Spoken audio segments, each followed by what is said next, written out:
Hello everyone, today I'm going to be talking to you about this work entitled Overlapping Diseases in a Brazilian Subject with Brain Calcification Linked to Novel Phenotypes, Two Needles in a Haystack.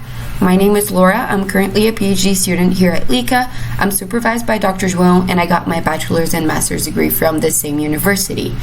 I think it's important to share that part of this work has been previously published at Brain, but I'm also going to be sharing some new information.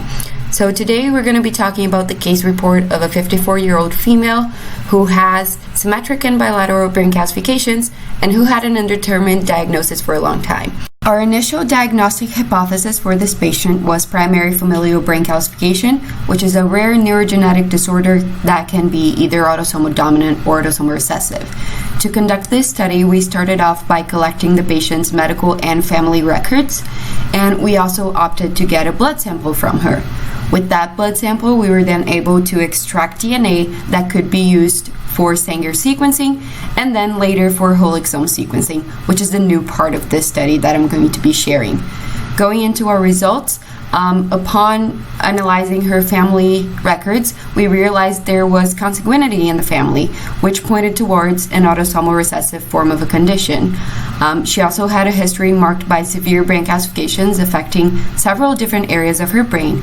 And when we went on to analyze her symptoms, she had very specific symptoms that are very similar to what is usually seen in Majorque PFBC cases, such as cerebellar atrophy, bulbar signs, and movement disorder.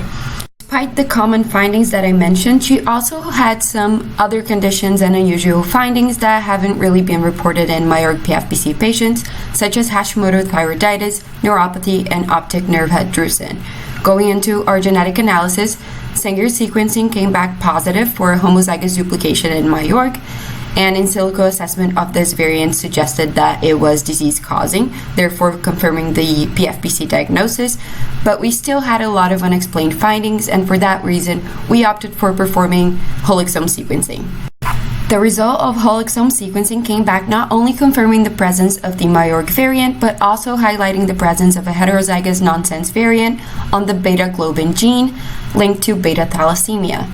As for our conclusions, we were able to confirm a PFBC diagnosis and define a beta thalassemia diagnosis, which then explains the neuropathy seen in the patient.